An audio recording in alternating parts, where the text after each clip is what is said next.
ભ્રષ્ટાચાર અનંત છે અને આજે તમે દ્રશ્યો જોજો. એન્ટી કરપ્શન બ્યુરોના હાથ લાગેલા આ વ્યક્તિના દ્રશ્યો જોજો. આ ટી શર્ટ પહેરી જે બાબુ જાય છે એ સાહેબનું નામ છે અશ્વિનભાઈ ચૌધરી સાહેબ. અશ્વિનભાઈ ચૌધરી સાહેબ ક્લાસ 1 ઓફિસર, ઇલેક્ટ્રિકલ ડ્યુટી વિભાગ જે ખરો એના ક્લાસ 1 નાયબ નિયામક સાહેબ છે. નિવૃત્તિના માત્ર 8 મહિના બાકી, પણ એમની ગાડીમાં કેટલા રૂપિયા મળ્યા આજે?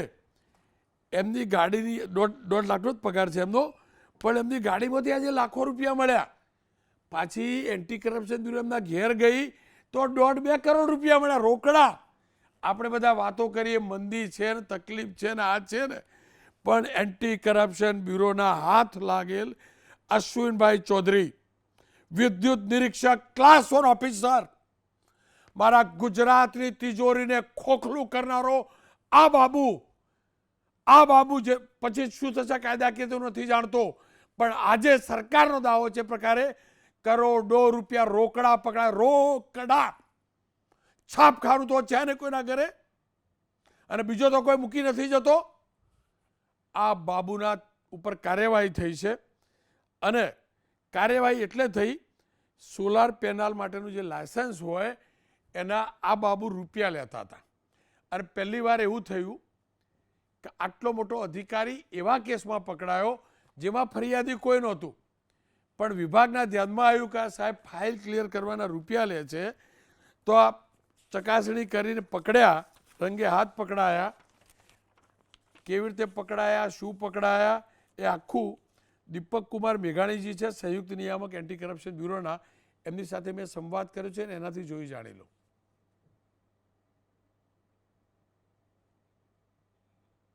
મેઘાણીજી, આ ચૌધરી સાહેબ આટલી મલાઈ ખાય છે, આટલા રૂપિયા ભેગા કરે છે, 2 નંબરમાં ખેલ કરે છે, વિભાગના ધ્યાનમાં કેવી રીતે આવ્યું, સમગ્ર ઓપરેશન કેવી રીતે પાર પડાયું, અને એમ બી ચૌધરી સાહેબનો આખો ખેલ શું હતો? જી નમસ્તે રોનકભાઈ. અમને એસીબીમાં થોડીક ચોક્કસ અને આધારભૂત એ પ્રકારની માહિતી મળી હતી કે ગાંધીનગરના એક ક્લાસ 1 અધિકારી સોલાર પ્રોજેક્ટના જે સેફ્ટી સર્ટિફિકેટ આપવાના હોય, અને એ સેફ્ટી સર્ટિફિકેટના એનઓસી આપવા બાબતે કોઈપણ પ્રકારની સ્થળ વિઝિટ, સ્પોટ વિઝિટ કર્યા વગર ઓફિસમાં જ બેઠા મોટી રકમ લઈને કામગીરી કરે છે, જે શંકાસ્પદ છે. અમે અમારી રીતે એનું વેરિફિકેશન કર્યું, તપાસ કરી, અમારી રીતે બધું જોયું, ચકાસ્યું, અને અમને એમાં તથ્ય જણાયું. એના આધારે અમે એ અધિકારી જે છે એની ઓળખ સ્થાપિત કરી, તથા એ અધિકારી પોતાના કચેરીના સમય બાદ જ્યારે નીકળે ત્યારે એમની ગાડીમાં ખૂબ જ કેશ હોય છે. એક ફાઇલ દીઠ કંઈક એ મોટી રકમ લેતા હતા, અને એના ઘણા બધા અમને આંકડા મળી રહ્યા હતા. તો એક ફાઇલ દીઠ એમ કરીને ઘણી બધી રકમ એ રોજ સાંજે ઘરે ગાડીમાં લઈ જાય છે, એમની સરકારી ગાડીમાં. આ પ્રકારની અમને માહિતી હતી. એના આધારે એસીબીની ટીમ જે છે એણે વોચ ગોઠવી, અને એ જ્યારે ઘરે જઈ રહ્યા હતા ઓફિસ બાદ, ત્યારે એમની ગાડી જે છે એમને ઊભી રાખવામાં આવી, પૂછપરછ કરવામાં આવી, ગાડી ચેક કરવામાં આવી પંચોની હાજરીમાં, અને એ ગાડીમાં જે તે સમયે અલગ અલગ દરની જે નોટો હોય અને અલગ અલગ જે કવર હતા, ડ્રાઈવરની બાજુની સીટમાં અને પાછળની સીટમાં અલગ અલગ જે થેલા હતા, એમાંથી અમને 5,51,000 રૂપિયા મળ્યા. અને એ પંચનામું ચાલી રહ્યું હતું, પૂછપરછ ચાલી રહી હતી, ત્યારે અમને માહિતી મળી કે એમના ઘરે બહુ મોટી માત્રામાં રોકડ રકમ હોવાની સંભાવના છે. તો એ રીતે અલગ અલગ પાછી બીજી ટીમો બની, અને એ સાથે કાર્યવાહી ચાલુ થઈ. ગાંધીનગરનું એમનું જે નિવાસસ્થાન છે ત્યાં પણ, અને ત્યારબાદ અને સાથે સુરતનું જે એમનું નિવાસસ્થાન છે ત્યાં પણ કાર્યવાહી કરી. એમ કરતાં 2,64,97,000 એટલે લગભગ 2,65,00,000 આપણે કહી શકીએ. આટલી રકમ સાથે ચાંદી અને સોનાના જે લગડી કહીએ એ પણ અમને મળી આવ્યું છે, કેટલાક ગિફ્ટ વાઉચર પણ મળી આવ્યા છે, અને આ રીતે અમે કાર્યવાહી કરી રહ્યા છીએ. પછી ગુનો દાખલ થયો અને કાર્યવાહી ચાલુ છે. મેઘાણીજી, પહેલા જ દિવસે ઘરમાંથી ને ગાડીમાંથી આટલા રોકડા મળતા હોય તો એનો મતલબ માલ તો બહુ ભેગો કર્યો હશે, રોકડી તો બહુ ભેગી કરી હશે. વિભાગને શું આશંકા છે? કેટલું કલેક્શન કર્યું હશે, કેટલી રોકડી કરી હશે આ અધિકારીએ, અને હવે કેવા પ્રકારની તપાસ તે મુદ્દે થશે? જે માહિતી અમારી પાસે છે એ ખૂબ જ વિસ્તૃત છે અને સ્ફોટક પ્રકારની છે. કાર્યવાહી અત્યારે ચાલી રહી છે. આ જે છે, અમે જે આ કાર્યવાહી કરી છે, this is just one step.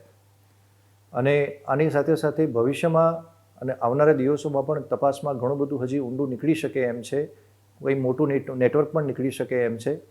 આ અધિકારીએ જે છે કઈ કઈ જમીનો વસાવેલ છે, કોઈ ટ્રસ્ટ સ્થાપિત કર્યું હોય, ટ્રસ્ટના નામે કદાચ ક્યાંક ચેનલ સ્થાપિત કરી હોય એ પણ હોઈ શકે.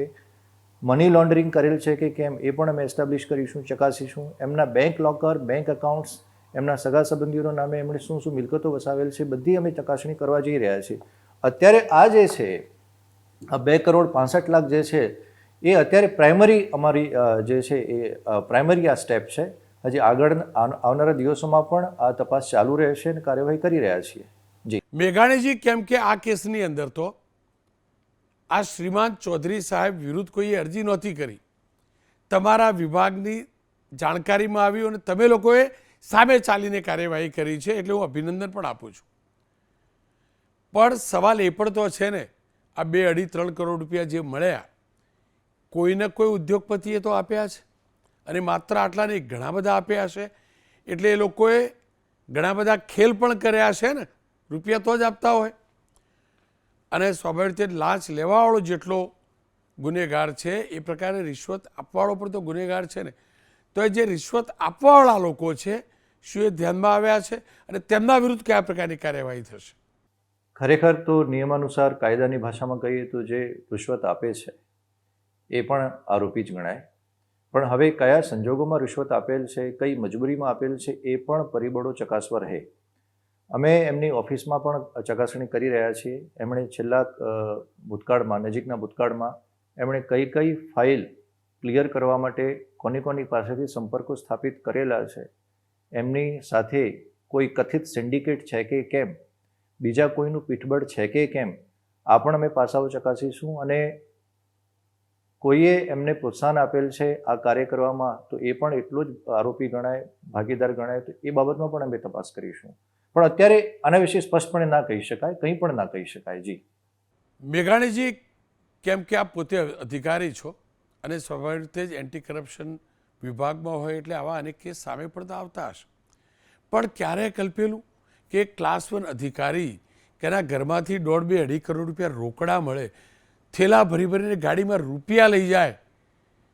ભ્રષ્ટાચાર છે, હકીકત છે, પણ આ હદ સુધીનો કોથળા ભરાય, થેલા ભરાય એટલા રૂપિયા કોઈ વસૂલતું હોય, ક્યારેક કારકિર્દીમાં કલ્પેલું ખરું સાહેબ? જો જેમ માણસ નોખો હોય, અલગ અલગ માણસ અલગ અલગ વિચારધારા ધરાવતા હોય, તો એ માણસ તો ગમે તે કરી શકે. દરેક વ્યક્તિએ પોતે જ પોતાના અંતરાત્માને ઢંઢોળવાની જરૂર છે કે ખરેખર એના જીવનનો ઉદ્દેશ્ય શું છે અને એણે શું કરવું છે, અને એ કયા હેતુથી આ સરકારી સેવામાં આવી રહ્યો છે. આપણે એને સેવા કહીએ છીએ. આ સેવા છે, તો સેવાનો જે ઉમદા હેતુ છે આપણે કેટલો સાર્થક કર્યો, એ દરેક વ્યક્તિએ પોતાની જાતને પૂછવાની જરૂર છે. આમાં કોઈ મોરાલિટીની હું વધારે વાત નથી કરી શકતો, પણ આ દરેક અધિકારીને પોતપોતાની વિચારધારા હોય છે. બહુ સારી રીતે કામ કરવાવાળા અધિકારીઓ પણ હોય છે, કરે છે, અને એમને પણ એના કારણે જ આખું તંત્ર ચાલે પણ છે. એટલે બધી જગ્યાએ એવું ના હોઈ શકે, પણ યસ, આવું ક્યારેક થાય ત્યારે આમ ઓકવર્ડ તો લાગે જ છે કે આવું પણ કોઈ કરે છે. જી અધિકારીએ ચોક્કસથી મર્યાદામાં જે પણ હતું એ કહ્યું છે, તપાસ ઘણી ગુપ્ત પણ રાખવાની હશે. પણ મને જે જાણકારી મળી છે એ પ્રકારે ચાઇનાથી જે પેનલ આવે છે સોલારની, જેના પ્રોજેક્ટ લાગતા હોય છે, એ પેનલ પ્રતિબંધિત થઈ છે અને પ્રતિબંધ 31 તારીખથી લાગુ થતી હતી, એટલે ગઈકાલથી. પણ આ સાહેબ એક સાથે 31 તારીખ પતે ને એ પહેલાં 140 ફાઇલો, કોઈ પ્રોજેક્ટ જોવા નહીં ગયા, 140 ફાઇલો ક્લિયર કરી, સહી કરી દીધી, રોકડી લઈ લઈને, કોથળા ભરીને શબ્દ વાપરું છું. અને એટલે વાપરું છું, આખા જીવનનો ટોટલ પગાર ભેગો કરીએ ને તો આ ભાઈના ઘરમાંથી મળે ને એટલો એનો પગાર ના થાય. 1 રૂપિયો ના વાપરે, મારી ભેગા કરે ને 60% નિવૃત્ત થાય, વડીલ છે છતાં થાય શબ્દો વાપરું છું તો આટલા રૂપિયા ભેગા ના થાય જેટલા રૂપિયા એમના ઘેરથી રોકડા પકડાય થેલા લઈ લઈને જવાવાળા. અને મને એ પણ જાણકારી મળી છે કે 1 મેગાવોટનો જે પ્રોજેક્ટ હોય એને મંજૂર કરવા 1 લાખથી 10 લાખ રૂપિયા લેતા સાહેબ અને સહયોગ કરી લેતા. અને હું જરાય માનતો નથી કે આ વ્યક્તિ એકલા હોય, આખું કાર્ટેલ સિન્ડિકેટ ગોઠવણબાજી છે એ પાક્કું છે. અને ચિંતા તકલીફ એ છે કે આપણે દુનિયાભરની મારી સરકાર સબસિડી આપે આ પ્રોજેક્ટમાં અને અપેક્ષા રાખું છું એન્ટી કરપ્શન બ્યુરો જોડે એ ઉદ્યોગપતિઓએ કોઈ મજબૂરી નથી હોતી, વાર્તા છે.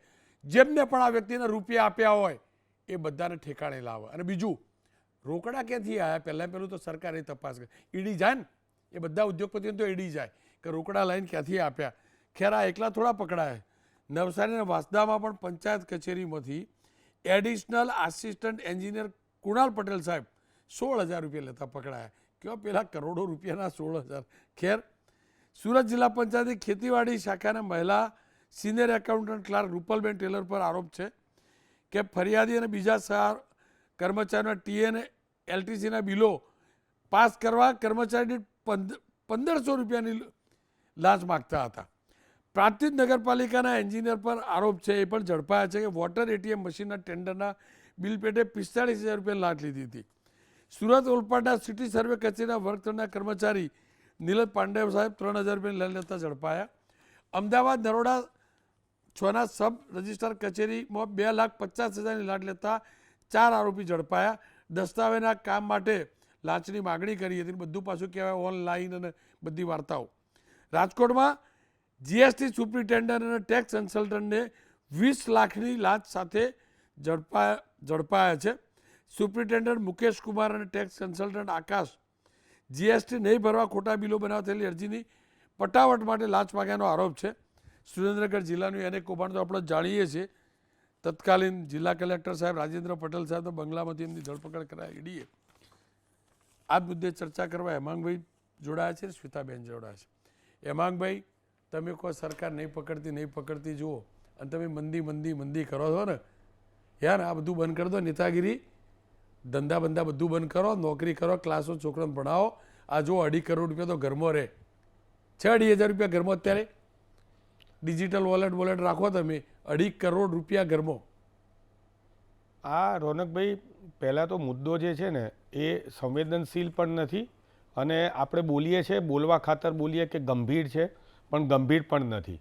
કારણ કે અત્યારે પણ તમે ને હું આ ડિબેટ કરી રહ્યા છીએ ત્યારે પણ આવા પ્રકારના અસંખ્ય સરકારી અધિકારીઓ પોતપોતાના અલગ પ્રકારના ભાગ બટાઈના સોદા કરતા જ હશે. રૂપાણી સાહેબે એક વખત કીધું હતું, સ્વર્ગસ્થ રૂપાણી સાહેબે, કે ગૃહ મંત્રાલય અને રેવન્યુ ડિપાર્ટમેન્ટ એ સૌથી વધારે કરપ્ટ છે. અને આ વાત જે છે એ અત્યારે 24-25ના અને 24-25ના જે આંકડા છે એમાં 100માંથી 41 લોકો જે પકડાયા એ ગૃહ વિભાગમાંથી છે. બીજા નંબરે મહેસૂલ વિભાગમાં, આગળ પંચાયત, શહેરી, ઉદ્યોગ ખાણ અને આશ્ચર્યજનક રીતે શિક્ષણ વિભાગ પણ છે. હવે તમે વિચાર કરો, આ 26ના પણ ગુનાઓ આપ બાજુમાં બતાવી રહ્યા છો. મારી જોડે જે ડેટા હતા એના કરતાં વધારે 1 વર્ષના આગળના.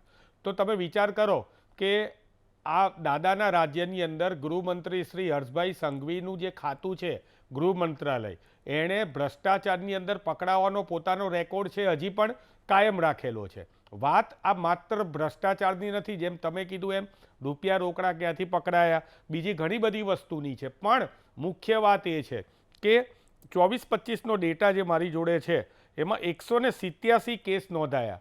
એમાંથી કંઈક 27-28 કેસ જે છે એ જ વર્ષ દરમિયાન એને સજા પામી અને 101 લોકો નિર્દોષ છૂટી ગયા. આ લોકો પકડાય છે. પહેલાં તો એસીબીએ આજે જો કોઈ ફરિયાદ વિના આ પોતે જ કામ કરેલું હોય તો એ ધન્યવાદને પાત્ર તો છે જ, પરંતુ આ લોકો પકડાય છે પછી એવા તો કેવા કાયદા છે કે જેથી કરીને આ 101 લોકો છૂટી જાય અને 27-28 લોકો જે છે એ એની અંદર પાસ થાય. આ એક વ્યક્તિગત વાત નથી કરતો, આ એક સિસ્ટમની નિષ્ફળતા છે. અને આ સિસ્ટમની જ્યારે નિષ્ફળતા હોય ત્યારે મારે એટલું કહેવું છે કે આની અંદર કોઈ ઓપરેશન ગંગાજળ ચાલતું નથી. આજે પણ રોનકભાઈ, મારી જોડે હમણાં એક ચર્ચા થઈ કે એક ગાંધીનગરની અંદર એક ઇમારતનું રિનોવેશન કરવાનું છે 3 માળનું. ત્યાંના એક અધિકારીએ મને કીધું, હું અહીંયા ડિબેટમાં આવતો તો મેં કીધું શું કહેવું જોઈએ, તો કે અમારા 3 માળનું રિનોવેશનનો ખર્ચો છે, અમારી બાજુમાં બનેલી આખી બિલ્ડિંગ છે એના કરતાં વધારે ટેન્ડર પાસ થવાની શક્યતાઓ અમને દેખાઈ રહી છે. મૂળ આ લોકો પકડાય છે, કલેક્ટર લાંઘા પકડાયા હોય કે સુરેન્દ્રનગરના કલેક્ટર પકડાયા હોય, આ લોકો ત્યારે જ પકડાય છે કે જ્યારે ભાગ બટાઈની અંદર લોચો પડે છે. અને આ ભાગ બટાઈનો લોચો છે આ એની જ વાત છે. પરંતુ ખાસ કરીને આપણે નાના નાના કામો કરાવવા જઈએ છીએ, કોઈ પણ પ્રકારના નાના નાના કામો, આ તો મોટાની વાત છે, પણ કોઈ પણ નાના કામો જે છે એ સરકારી અધિકારીઓ જે છે એમનું આખું વ્યવસ્થિત નેટવર્ક છે. રાજેન્દ્રભાઈ ત્રિવેદીએ એક કામ કર્યું હતું કે એમને ખબર પડી કે અમદાવાદની કચેરીની અંદર ટોકન લેવા માટે થઈને રજિસ્ટ્રાર દસ્તાવેજની કચેરીની અંદર રેડ પાડીએ. એમણે એમની ઓફિસેથી નીકળ્યા, એમણે કોઈને નહોતું કીધું. એ રેડ પાડવા આવ્યા ત્યાં સુધી જે પેલા 2-3 લોકો જે દલાલો હતા એ ત્યાંથી ભાગી ગયા. તમે વિચાર તો કરો, સિસ્ટમ કેટલી મજબૂત કાર્યરત છે અને આ સિસ્ટમને તોડવાની જરૂર છે. અને એ તોડવા માટે થઈને બધાએ ભેગા મળીને કાર્ય કરવું પડશે. પણ જે અધિકારીઓ, રોનકભાઈ બહુ સભાનતાપૂર્વક કહું છું, હમણાં જ એક ક્લાસ 1 લેવલના અધિકારી છે કે જેમણે ભવિષ્યમાં જવાબદારી એમને ઓલિમ્પિકની મળવાની હતી, ભવિષ્યમાં જવાબદારી એમને અન્ય કોમનવેલ્થની મળવાની હતી, એમને એમનું રિટાયરમેન્ટ 2 મહિના વહેલું રાજીનામું આપી દીધું. અત્યારે જેવા એસીબીમાં ફરિયાદો થાય છે, ખબર પડે છે, જવાબો થાય છે, એટલે અધિકારીઓને ઓપરેશન ગંગાજળના નામે રાજીનામા લેવાઈ જાય છે અને અધિકારીઓ વિદેશમાં જતા રહે છે. એટલે ઓપરેશન ગંગાજળના નામે રાજીનામા લેવા કરતાં એમની સામે પણ કાર્યવાહી કરવાની એટલી જ જરૂર છે. જોકે આજ મને એવા પણ સમાચાર મળે છે કે અધિકારી આવતીકાલે રિટાયર્ડ થવાના હતા પણ આજે એમને ડિસમિસ કર્યા. એ પણ સારી વસ્તુ. શ્રોતાબેન જો જે સારું એ સારું, પણ એકલા અધિકારીઓને કેમ? આ નેતાઓની ભાગ બટાઈ તો હોય જ છે અને પોલિટિકલ કરપ્શન પણ આટલું જ જવાબદાર છે. તમે એમ માનો કે પ્રોજેક્ટો બનતા હોય, સ્થાનિક લોકોને ખબર ના હોય, સ્થાનિક નેતાને ખબર ના હોય. કેટલું જરૂરી છે અધિકારીઓની જેમ જ નેતાઓના ત્યાં પણ છાપેમારી કરવી.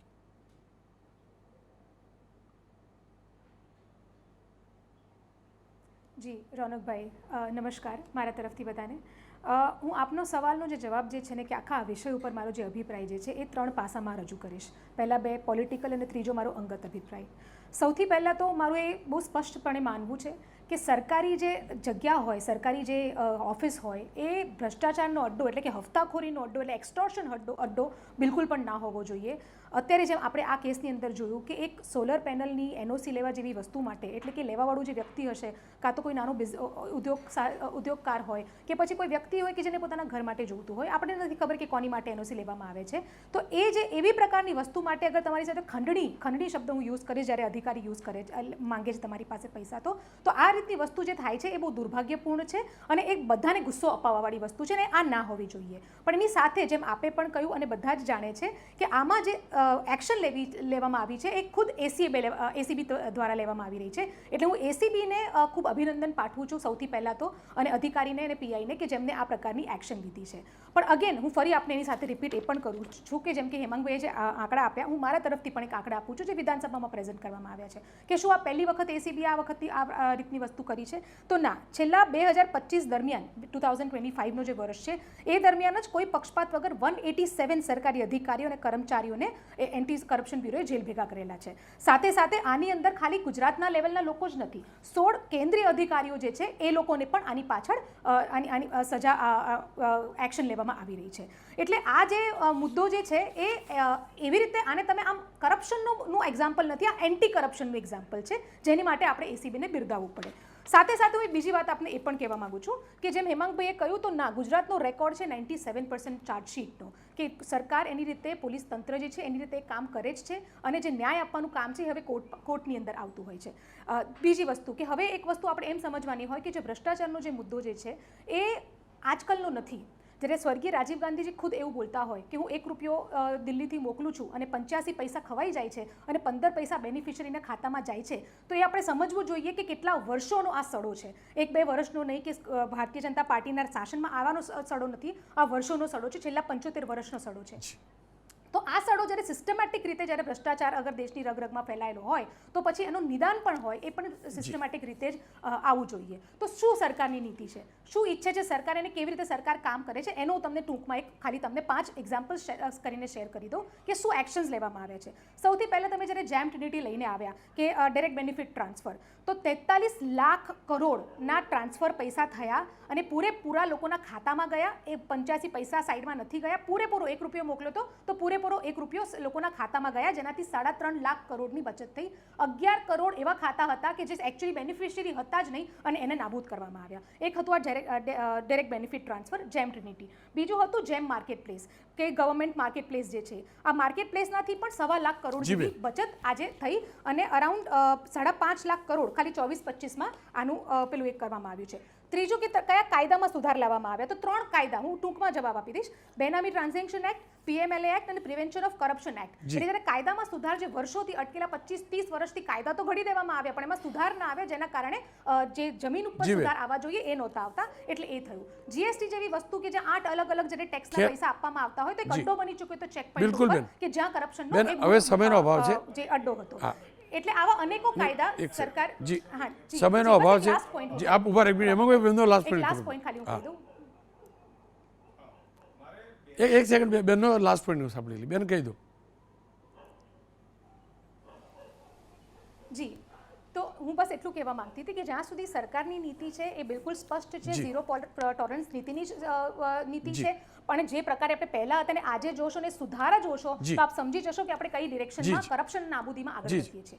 પણ હવે એક અંગત અભિપ્રાય હું આપું છું, એક રાજનીતિકના નેતાના નાતે નહીં કે કોઈ પક્ષના નેતાના નાતે નહીં, પણ આ દેશના નાગરિકના નાતે જ્યારે હું વસ્તુઓને જોઉં છું અને સમજું છું તો મને એમ સવાલ થાય છે રોનકભાઈ કે આપ કારણ કે આપ આટલા સારા મુદ્દાઓને લો છો, એવી મુદ્દાને લો છો જે આપણા જે સમાજ, આપણા દેશની જડમૂળથી જે આપણને દુખતી જે કુરીતિ છે એ તમે એવા મુદ્દાને ઉઠાવો છો, એટલે આપને આ વસ્તુ શેર કરું છું. એક સવાલ ખાલી એમ પૂછો કે લોકો ભ્રષ્ટાચાર શેના માટે કરે છે, તો એનું સૌથી મોટું કારણ એ આવે છે કે સામાજિક સ્તર ઉપર આપણે સમજવું પડે કે તંત્ર હોય કે રાજકારણ હોય એ હવાડો છે, પણ કૂવો જે છે ને એ સમાજ છે. આજે સમાજમાં માન કોને મળે છે, સવાલ પૂછો, માન કોને મળે છે, તો પૈસા, પ્રતિષ્ઠા, મોટાબેન સમાજ, આ સરકારની જવાબદારી છે, સમાજની જવાબદારી નથી.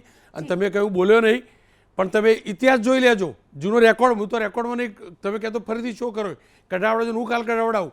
કેટલા ભ્રષ્ટ અધિકારીઓ પકડાન ફરીથી રીઇન્સ્ટોલ થયા અને મહત્વના ખાતામાં ગયા. હું ફરીથી કહું છું, મહત્વના ખાતામાં ગયા.